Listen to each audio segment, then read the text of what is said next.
경기도 이천 쿠팡 물류센터 화재 현장에서 불을 끄다 실종됐던 소방관이 숨진 채 발견됐습니다. 경찰은 수사 전담팀을 꾸려 화재 경위와 안전조치 이행 여부를 집중 수사하고 있습니다. 성추행 피해 공군 부사관 사망 사건과 관련해 사건 은폐 의혹이 포착됐습니다. 공군 군사경찰단 지휘부가 사건 보고서를 작성하는 실무자에게 성범죄 피해 사실을 빼라고 압박했다는 진술이 나왔습니다. 단독 보도합니다. 평택항에서 일하다 컨테이너에 깔려 숨진 고 이선호 씨의 장례식이 사고 59일 만에 치러졌습니다. 아직 정부 부처에는 항만 안전 전담 조직이 없고 구체적인 사고 예방 기준도 없어 산재 예방을 위한 과제는 여전하다는 지적입니다. KBS가 세대 인식 조사를 실시한 결과 청년 세대의 57%가 586 세대는 위선적이라고 답했습니다. 하지만 사회가 세대 갈등에만 집중하면 양극화와 일자리 문제 등 사회 주요 현안 해결은 더 어려워질 것이라는 지적도 나옵니다.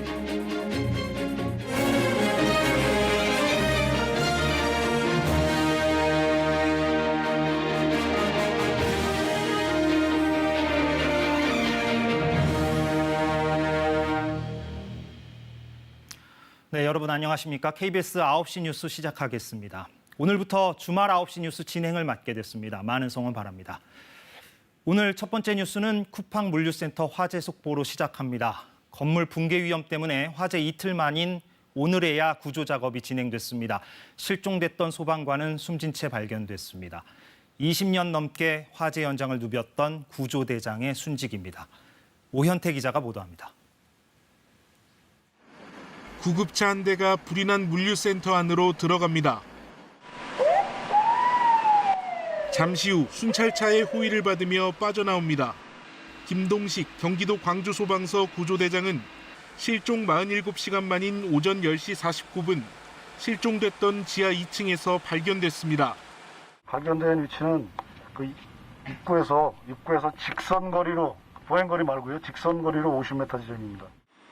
김 대장은 불이 난 그제 오전 11시 20분쯤 대원 4명과 함께 잔불 정리 등을 위해 지하 2층에 들어갔는데 갑자기 불길이 새지면서 혼자만 빠져나오지 못했습니다. 소방당국은 즉시 구조 작업에 들어갔지만 불길이 강한 데다 붕괴 위험까지 있어 반나절 만에 중단했습니다. 어제는 종일 수색하지 못했고 오늘 오전 수색을 시작한 지 17분 만에 김 대장을 발견했습니다. 1994년 소방관이 된 김 대장은 20여 년 동안 화재와 구조 현장을 누볐습니다. 이렇게 된 거에 대해서 너무 좀 황망하고 잘 보낼 수 있게 많이 기도해 주시고 많이 응원해 주시면 고맙겠습니다. 문재인 대통령은 대변인을 통해 고인의 명복을 빌며 유가족께 마음 깊이 위로를 전한다고 밝혔습니다. 소방령으로 1계급 특진된 김 대장의 연결식은 모레 경기도청장으로 열리고 그 후 국립대전연충원에 안장될 예정입니다. KBS 뉴스 오현태입니다. 네, 그럼 화재 현장에 나가 있는 취재기자 연결해서 지금 상황 어떤지 들어보겠습니다. 자, 김민아 기자가 나가 있죠. 오늘 내내 거기에서 진화 작업을 봤을 텐데 어떻게 아직도 잔불이 있는 상태입니까? 네, 쿠팡 물류센터에 불이 난 이후 세 번째 밤이 찾아왔습니다. 이제 외부에서는 건물 안의 불씨를 찾아보기 힘들 정도로 화재가 잦아들었습니다. 현재 소방당국은 밤사이 불씨가 되살아나 다시 확산되는 것을 막기 위해 밖에서 건물의 온도를 식히는 경계 살수 작업을 하고 있습니다. 앞서 낮 12시 25분쯤 소방당국은 불길이 잡히고 건물 붕괴 위험이 없다고 판단해 소방 대응을 1단계로 낮췄습니다. 건물 진입이 쉬운 곳부터 소방관들이 들어가 호스를 이용해 소방수를 뿌리는 작업도 일부 진행했습니다. 지금은 어두워져 내부 작업이 안전하지 않을 수 있는 만큼 중단된 상태인데요. 소방당국은 내일 날이 밝는 대로 다시 건물 안으로 들어가 진화 작업을 이어갈 계획입니다. 네, 애초 불이 어떻게 났는지 경찰 수사도 지금 진행되고 있죠. 네, 그렇습니다. 경기 남부경찰청은 이천경찰서 형사과장을 팀장으로 하는 25명 규모의 수사 전담팀을 꾸렸는데요. 화재 경위와 함께 스프링클러가 정상적으로 작동했는지, 안전조치 이행 여부 등에 대해 조사하고 있습니다. 또 목격자와 최초 신고자 등을 불러 화재 당시 상황에 대한 진술을 확보했는데요. 화재 초기 스프링클러가 순간적으로 작동하지 않았다는 의혹과 관련해 경찰은 목격자들의 진술이 서로 달라 조사가 더 필요하다고 밝혔습니다. 건물 현장 감식은 불이 완전히 꺼져 건물 내부의 열기가 식고 연기가 어느 정도 빠진 이후에 가능할 것으로 보이는데요. 경찰은 다음 주 관계기관 회의를 거쳐 현장 감식 시점을 결정할 계획입니다. 지금까지 이천 쿠팡 덕평 물류센터 화재 현장에서 KBS 뉴스 김민아입니다. 네, 이렇게 사흘 동안 불이 계속되다 보니까 주변 마을에도 피해가 이어지고 있습니다. 매캐한 연기가 마을을 덮고 여기저기 재가 날아다녀서 주민들이 하소연하고 있습니다. 김용덕 기자가 현장 취재했습니다. 시커멓게 탄 물류센터에서 쉴 새 없이 뿜어져 나오는 연기. 바람을 따라 마을을 뒤덮었습니다. 화재 시작 사흘이 지나 훨씬 나아진 게 이 정도입니다. 방 안에서도 너무 이렇게 냄새가 나갖고 공기청정기 그거 틀어놓고 그냥 잤거든요. 잤는데 그 다음날 아침에 머리가 아프다랄까? 이곳은 물류센터에서 수백 미터 떨어진 마을 한가운데입니다. 마을 곳곳에서는 이런 검은 잿덩어리들이 쉽게 눈에 띄는데요. 타다 남은 단열재 덩어리도 발견됩니다. 마을 주변 논밭에도 곳곳에 떨어져 있습니다. 쉽게 바스러지기 때문에 손으로 집어 치우기도 어렵습니다. 2천까지도 그 가루가 떨어진 거로다. 물에 흡수되면서 그대로 녹아버리기 때문에 어떤 방식으로 이거를 해결해야 될지 지금은 난감입니다. 소와 용액이 뒤섞인 오염수도 화재 현장에서 그대로 흘러나옵니다. 유독성 연기 때문에 주변 양봉 농가에서 벌이 달아나 버리거나 주택과 차량이 검댕에 뒤덮이는 등 피해가 잇따르고 있습니다. 자치단체에서는 공기의 유해 성분 측정에 나서는 한편 수백 톤의 오염수 처리 작업에 착수했다고 밝혔지만 주민들은 대응이 늦다고 하소연합니다. 식물 자라는 데다가 다 흡수를 하면 또 사람이 뭐 먹을 수 있겠어요? 밭농사 짓는 분이나 뭐 그런 분들은 좀 약간 좀 포기한 상태죠. 쿠팡 주변의 다른 대형 물류센터들도 사흘째 큰 차질을 빚고 있습니다. 업체들은 다른 센터로 처리 물량을 분산하는 등 차질을 최소화하는 데 주력하고 있습니다. KBS 뉴스 김영덕입니다. 네, 다음 소식입니다. 성추행 피해를 입고 사망한 공군 부사관 사건에 대한 수사가 속도를 내고 있습니다. 공군 경찰단이 피해자 사망을 알리는 보고서를 작성할 때 윗선에서 성범죄 피해 사실을 빼라고 여러 차례 지시했다는 진술이 나왔습니다. 홍진아 기자가 단독 보도합니다. 이 중사가 숨진 채로 발견된 다음 날인 5월 23일, 공군본부 경찰단은 국방부 조사본부에 이 중사의 사망 사실을 보고합니다. 사인은 단순 변사, 성범죄 피해 사실은 보고에서 빠졌습니다. 가장 중요한 사실이 빠지면서 사건을 축소, 은폐하려 했던 것 아니냐는 의혹이 있는 대목입니다. 국방부 합동수사단이 보고 누락 과정에 공군 군사경찰단 지휘부가 개입한 정황을 포착한 것으로 KBS 취재 결과 확인됐습니다. 공군 경찰단 지휘부가 보고서를 작성하는 실무자들에게 성범죄 피해 사실을 빼라고 4차례에 걸쳐 지시했다는 진술을 확보했다는 겁니다. 조사 결과 고의성이 있었다고 판단되면 현재의 감찰을 수사로 전환할 가능성도 있는 것으로 알려졌습니다. 사건 초기 군사경찰이 가해자로 지목된 장중사를 불구속하기로 한 과정에 대한 조사도 확대되고 있습니다. 이 중사를 처음 조사한 3월 5일 공군본부 군사경찰은 중대사건이라고 판단해 수사계장이 직접 수사에 들어갔고 같은 날 가해자 측도 구속을 예상해 변호사를 선임했습니다. 그런데 사흘 뒤인 8일 불구속 처리하기로 결정됐다는 겁니다. 국방부 합동수사단은 이 과정에 어떤 외압이 작용했는지를 집중 조사하고 있습니다. 한편 군검찰수사심의위원회는 강제추행 치상 혐의로 구속된 장중사에 대해 기소를 권고했고 성추행 사건 당시 차량을 운전했지만 상황을 전혀 몰랐다고 진술한 부사관에 대해선 증거가 불충분해 혐의가 인정되지 않는다며 불기소를 권고했습니다. KBS 뉴스 홍진아입니다. 평택항에서 일하다 숨진 고 이선호 씨의 장례식이 오늘 있었습니다. 사고가 난 지 2달 만입니다. 그동안 유족들은 진상규명과 재발방지 대책을 요구하면서 장례를 미뤄왔었죠. 시민장으로 치러진 오늘 장례식에서는 청년 노동자의 안타까운 죽음을 추모하는 애도가 이어졌습니다. 일터에서 노동자가 목숨을 잃는 건 늘 반복되고 있지만 이선호 씨의 죽음은 특히 항만 안전 실태를 드러내는 계기가 됐습니다. 몇 가지 대책들이 이번에 마련됐습니다만 아직 풀어야 할 문제가 남아 있습니다. 정다원 기자가 이 문제 보도합니다. 아들을 보내야 할 시간, 흰 국화를 든 손이 떨립니다.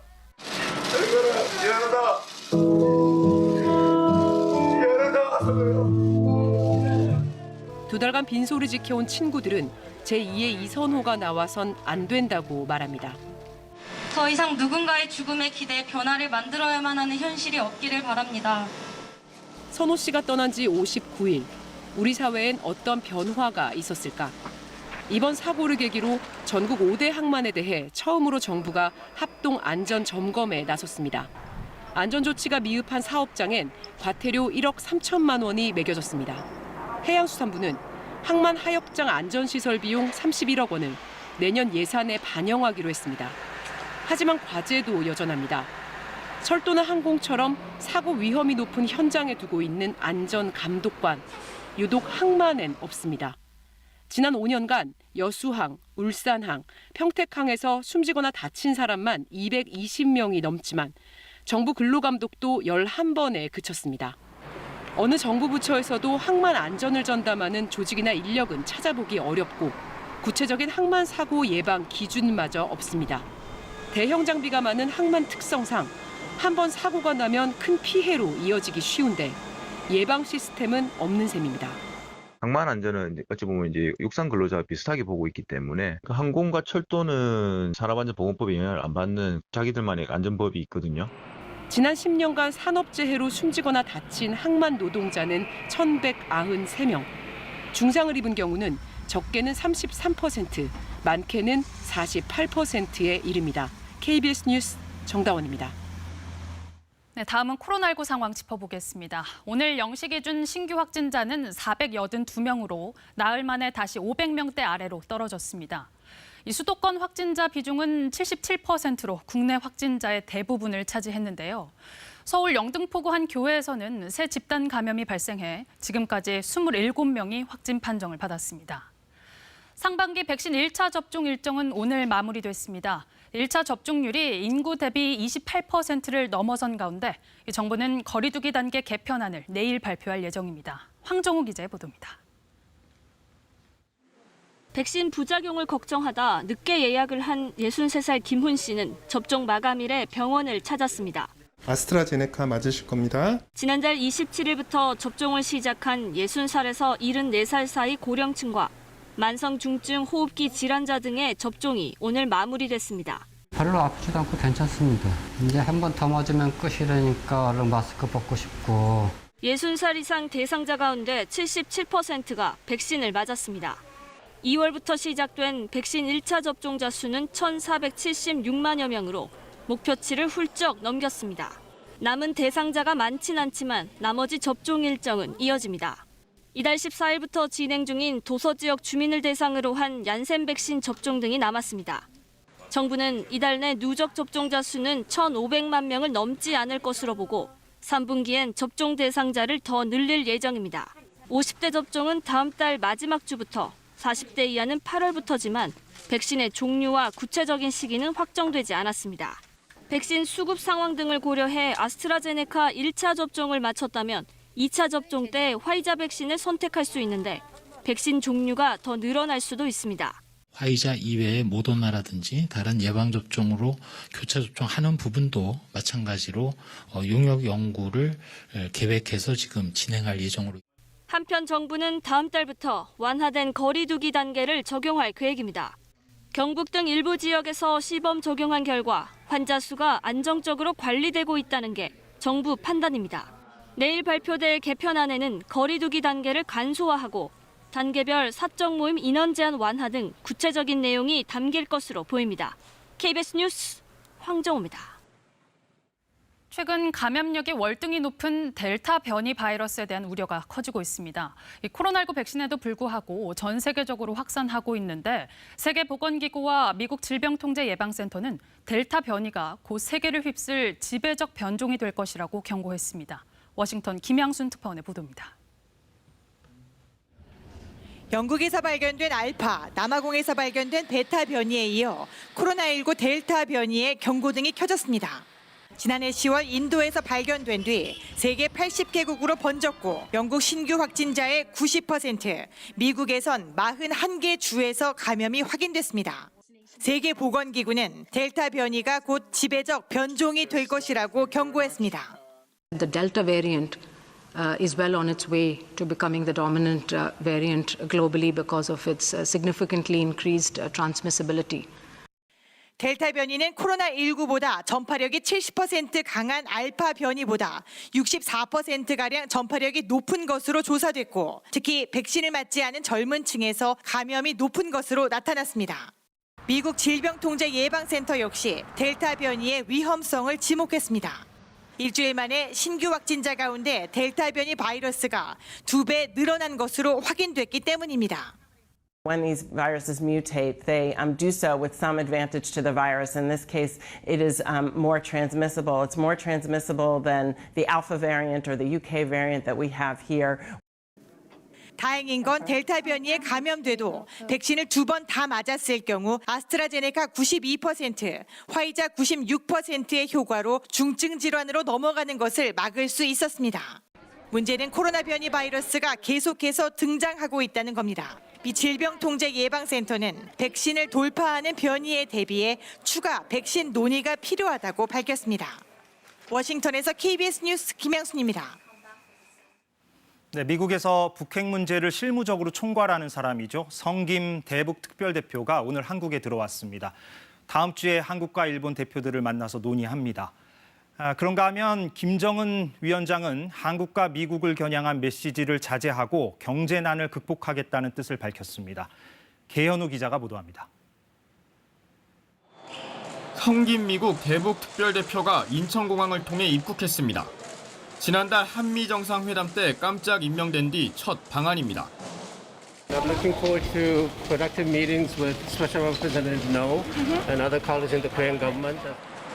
성김 대표는 오는 21일 한미일 북핵 수석대표 협의를 잇따라 갖고 북한과 대화 재개를 위한 협력 방안을 논의합니다.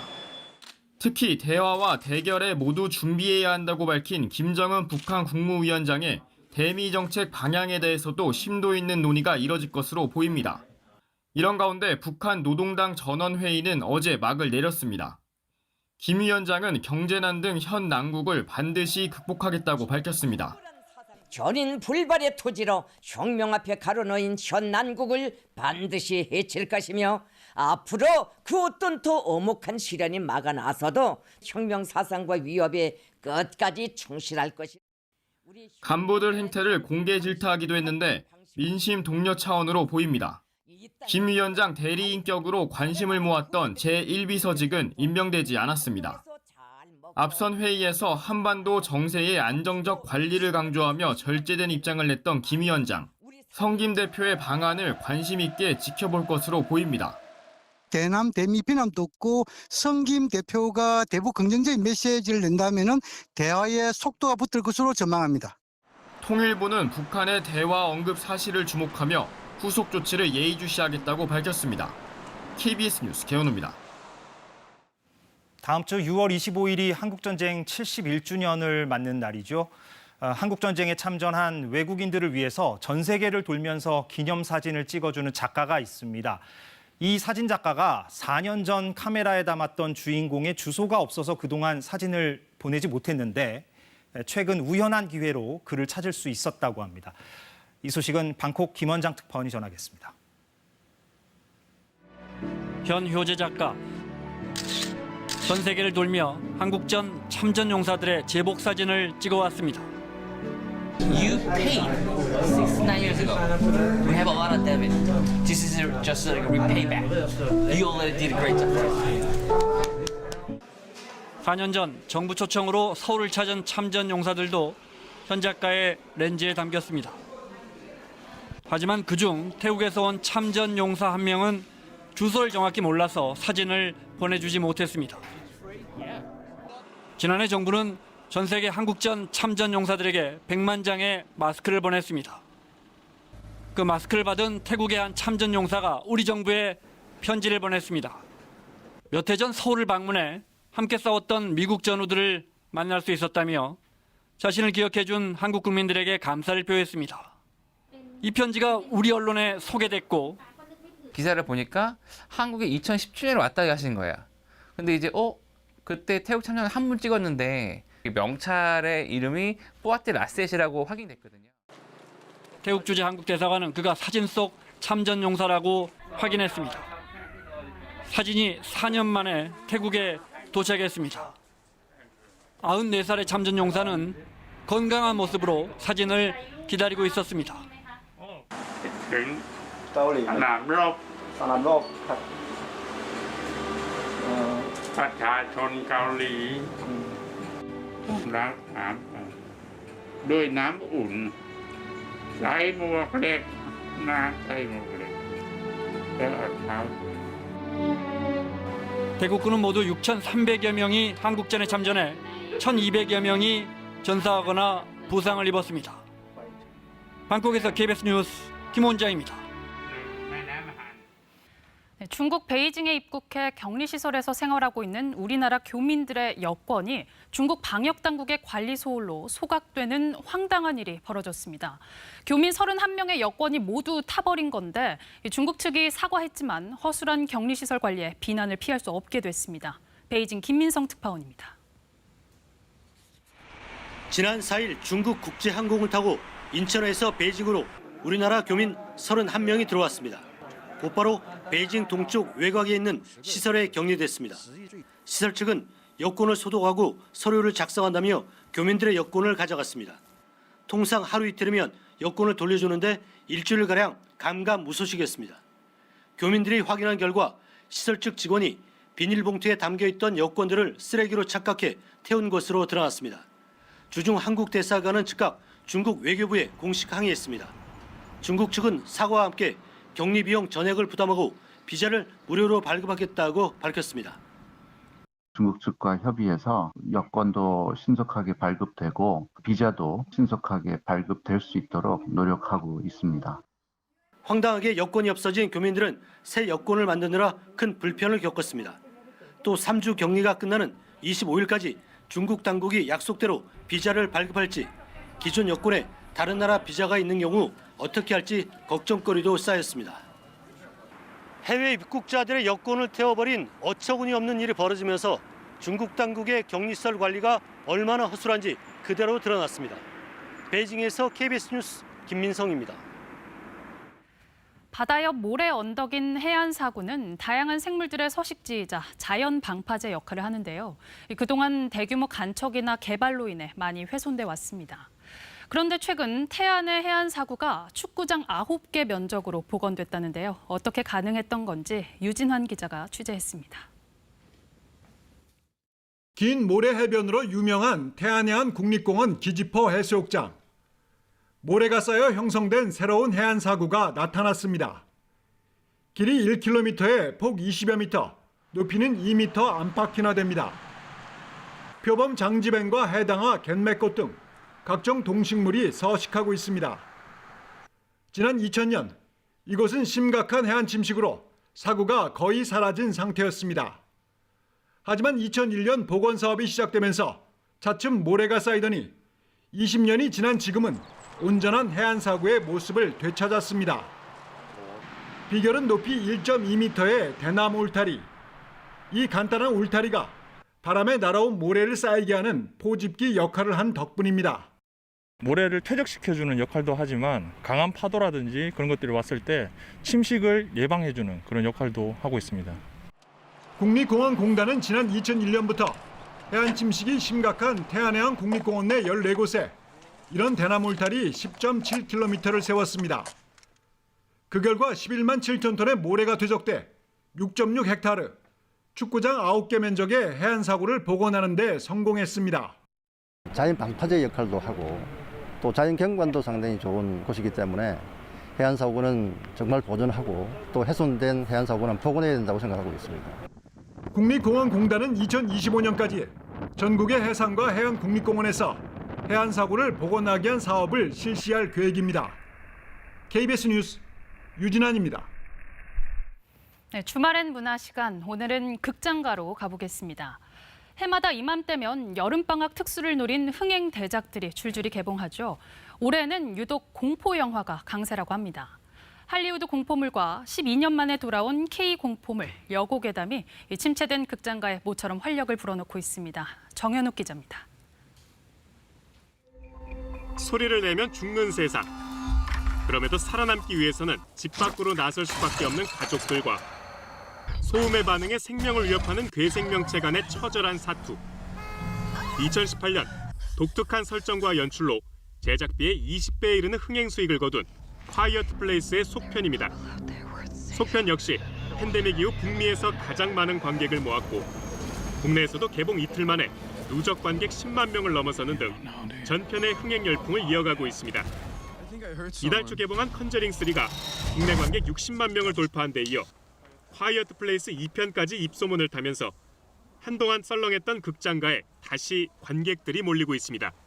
아무래도 더우니까 긴장을 하고 그게 해소되는 과정이 되게 시원하게 느껴지는 것 같아서 극장에서 보는 게 확실히 더 몰입감도 좋고 이제 시청하는 집중력도 더 좋은 것 같습니다.